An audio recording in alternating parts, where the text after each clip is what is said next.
Welcome to my YouTube channel safety tips. आज की इस वीडियो में हम बात करेंगे टाइप्स ऑफ स्कैफोल्डिंग टाइज कि स्कैफोल्डिंग की जो टाइज हैं उसकी कितनी टाइप्स होती हैं। तो जो स्कैफोल्डिंग टाइज हैं वो कहते हैं स्कैफोल्डिंग को बांधना, यानी कि हम जिस स्ट्रक्चर के साथ स्कैफोल्डिंग को बना रहे हैं, जब हम एक मखसूस हाइट से ऊपर स्कैफोल्डिंग को ले जाते हैं तो फिर हमें लाजमी उसको टाई करना पड़ता है। जो हाइट टू बेस रेशो होती है वो हम जो बेस है उसके 4 टाइम्स जो है स्कैफोल्डिंग की हाइट इतना ऊपर जा सकते हैं। फिर उससे ऊपर जब जाएंगे तो फिर हमें लाजमी स्कैफोल्डिंग को टाई करना पड़ता है।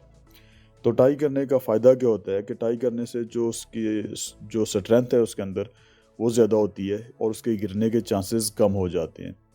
तो जो इसकी टाइप्स हैं उसमें सबसे पहले आ जाती है थ्रू टाइज, फिर रिवील टाई, फिर बॉक्स टाई और cast in and drilled anchorage. तो आइए फिर स्टार्ट करते हैं आज की वीडियो को और डिटेल से देखते हैं कि ये जो टाइज हैं ये किस किस्म की होती हैं और ये कैसे स्कैफोल्डिंग को सिक्योर करती हैं। तो सबसे पहले आ जाती है through ties. A tie fixed through an opening in A wall और ए विंडो।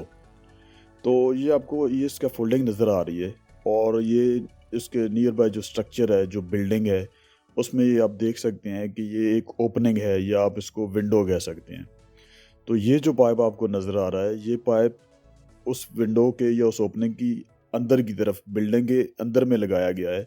और ये जो बाहर वाले पाइप हैं इनको फिर कपलिंग के ज़रिए कपलर लगा के ये जो बाहर वाले इसका फोल्डिंग का स्ट्रक्चर है, पाइप हैं, इसको उस जो अंदर वाला पाइप है उसके साथ कनेक्ट किया गया है। तो इस बेसिकली पर्पस उसका यही है कि ये इसका फोल्डिंग को स्ट्रेंथ देता है, उसको गिरने से बचाता है। तो जो थ्रू टाई है वो आप किसी भी ओपनिंग या विंडो के अंदर जाके वर्टिकल या हॉरिजेंटल पाइप लगा के फिर जो बाहर वाला जिसका फोल्डिंग का स्ट्रक्चर है उसको उसके साथ टाई कर देते हैं। फिर आ जाता है रिवील टाई। तो रिवील टाई क्या होती है? ये आप वही सेम स्ट्रक्चर है लेकिन ये जो आपको एक पाइप नज़र आ रहा है उसके साथ में पैड यूज़ किए जाते हैं और फिर उसके अंदर स्क्रू लगा दिए जाते हैं। तो ये दीवार की जो अपोजिंग साइड है एक दूसरे के आमने सामने, ये उसमें लगाया जाता है। जबकि आपने देखा कि जो थ्रू टाई है वो जो ओपनिंग है उसमें दीवार के अंदर वाली साइड पे लगाई जाती है। जबकि ये जो रिवील टाई है ये जो अपोजिंग साइड हैं दोनों इसकी ओपनिंग की, उसमें इसके साथ पैड यूज़ करके इसको स्क्रू करके इस पाइप को वहाँ पे लगाया जाता है। और फिर जो बाहर का ये जो स्ट्रक्चर आपको नज़र आ रहा है इसका फोल्डिंग का, इस स्ट्रक्चर को कपलर्स के थ्रू उस पाइप के साथ कनेक्ट कर दिया जाता है। तो जो रिवील टाई है उसको अगर आप कंपेयर करें जो थ्रू टाइज है तो उसके मुकाबले में इसकी जो स्ट्रेंथ है वो 50% कम रहती है, क्योंकि यहाँ से चांसेस होते हैं कि अगर ज़्यादा दबाव पड़ेगा तो फिर इसके जो टाई है इसके निकलेंगे यहाँ से चांसेस होते हैं। तो जो रिवील टाई है वो थ्रू टाई के मुकाबले में वो कम मजबूत होती है। Box tie. The assembly of tube and couplers usually around columns और other elements of the building. तो जो बॉक्स टाई है उसमें क्या होता है कि जैसे ये आपके सामने आपको कॉलम नज़र आ रहा है, तो ये जो आपको ये ट्यूब स्कैफोल्डिंग की नज़र आ रही है और ये जो नज़र आ रही है वो उसकी बेसिकली बैक साइड पे लगी हुई है।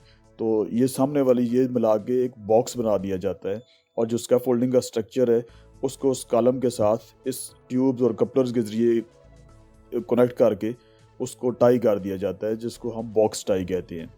तो इससे स्कैफोल्डिंग को ज़्यादा जो है वो सिक्योर और स्टेबिलिटी मिलती है। ये डिपेंड करता है कि वो कॉलम या जो कोई बिल्डिंग का वो एलिमेंट है, कुछ भी कॉलम के अलावा भी उसकी कितनी स्ट्रेंथ है, क्योंकि जितनी भी वो ये बॉक्स टाई है इसका जो होल्ड है या इसकी जो मजबूती है वो डिपेंड करती है उस कॉलम की मजबूती के ऊपर। Cast in and drilled anchorage provided by casting in or fixing a threaded anchor sleeve into the structure itself। तो ये जो टाई होती है इसमें ये होता है या तो कंक्रीट जो है वो कास्ट इन की जाती है या फिर दूसरी सूरत में ड्रिल करके उसके बाद ये जो स्क्रू होते हैं उनकी मदद से जो स्कैफोल्डिंग है उसको नियर बाय स्ट्रक्चर दीवार के साथ इसको टाई किया जाता है। तो ये थी स्कैफोल्डिंग की टाइज। होपफुली आपको अंडरस्टैंडिंग हुई होगी कि कौन कौन सी टाइज कैसे वो काम करती हैं। तो बेसिकली पर्पस टाइज का यही होता है कि जो स्कैफोल्डिंग है उसका जो स्ट्रक्चर है उसको स्ट्रेंथ दी जाए, उसको मजबूत किया जाए, उसको गिरने से बचाया जाए।